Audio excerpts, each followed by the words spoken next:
Now, tomorrow marks 6 months since a member of our news family, Wall Street Journal reporter Evan Gershkovich, was arrested in Russia. He's been arrested on bogus spying charges, the first time an American journalist has been targeted like this since the Cold War. Joining me now is Eliot Brown, a Wall Street Journal reporter and a friend of Evan's. Eliot, welcome to you. 6 months of this arbitrary, disturbing detention.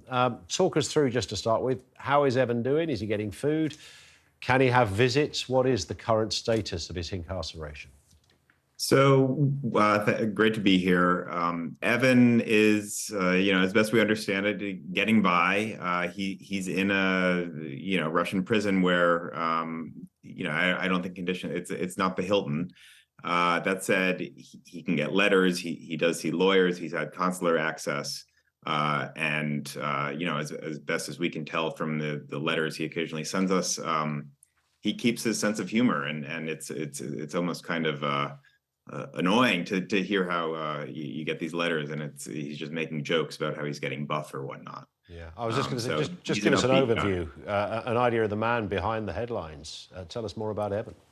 Yeah, so Evan and I both came to London around the same time, which was right around the start of the war. I think I got here March 1st, 2022. And I remember seeing this kind of young, youthful face around the office with kind of the same sweater every day, constantly hunched over a laptop and sort of running around and helping people translate things from Russian, and eventually realized he's this kind of infectious, fun colleague to have. And he kind of lit up the newsroom. You saw this especially after he was captured. Like, everyone was friends with Evan.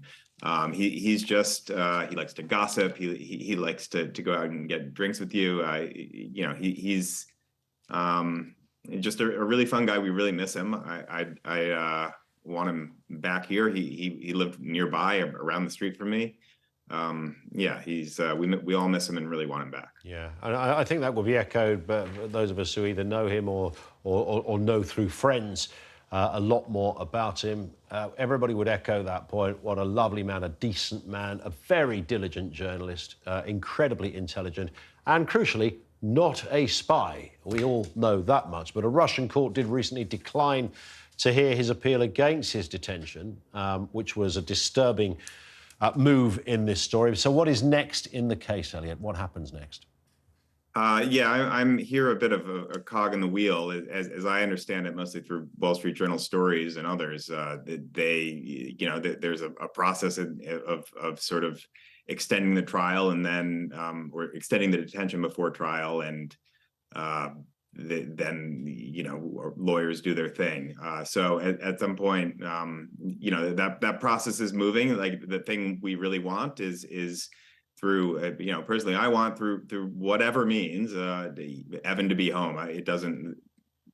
The exact mechanics of how that happens are not really up to me. Yeah, and disturbingly, he's not the only Westerner who's faced detention in Russia recently. Do you see this as a crackdown that's happened since the war in Ukraine? That can't be a coincidence.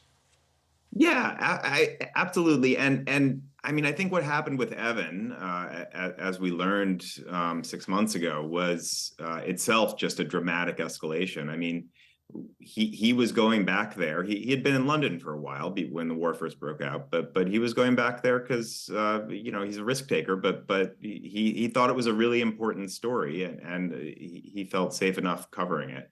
But I think people often miss how important it is to have on the ground reporting in Russia, which is something the West doesn't get as a result of this anymore. I mean, he was going to towns and talking to grave diggers in these towns where a lot of soldiers were coming from, and at least informing the West of sort of the Russian point of view on the ground.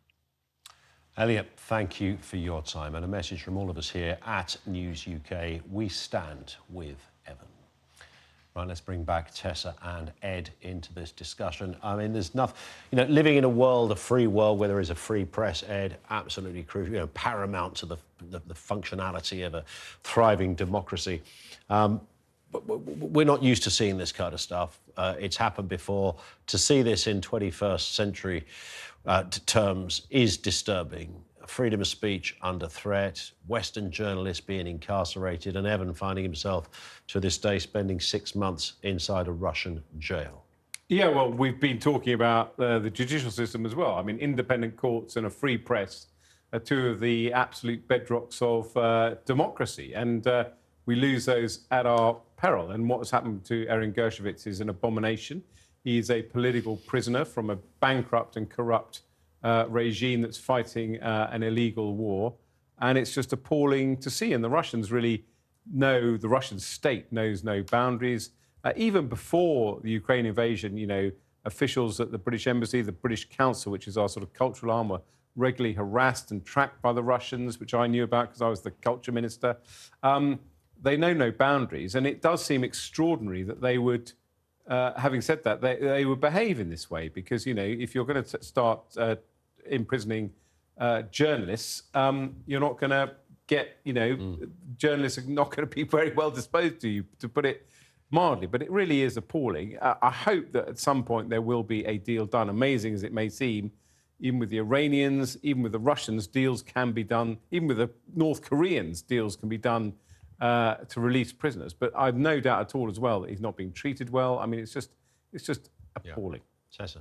He had some guts, didn't he? Rocking up in his yellow jersey in that horrible glass box and waving and smiling. I thought it was incredible. I was just reminding myself on the basis for which the Russians are holding him. I'm just going to quote what the Federal Security Service of Russia said.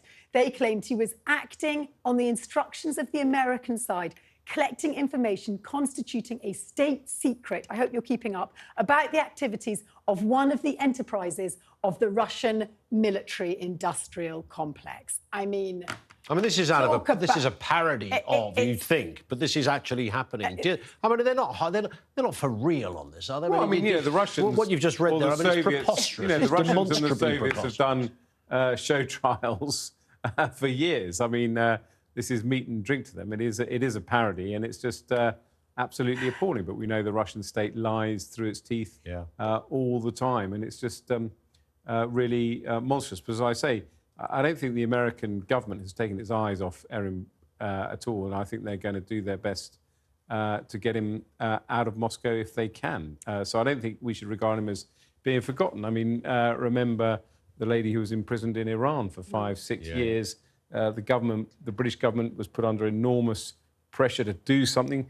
You shouldn't forget that stuff is being done behind the scenes. It doesn't generate news or headlines, but I don't for a minute believe that the US government has forgotten him. But the deep irony about this, when he was, I think, picked up at 1,000 miles east of Moscow in Yekaterinburg, and this is a man who's reporting on the ground, who's humanising Russians.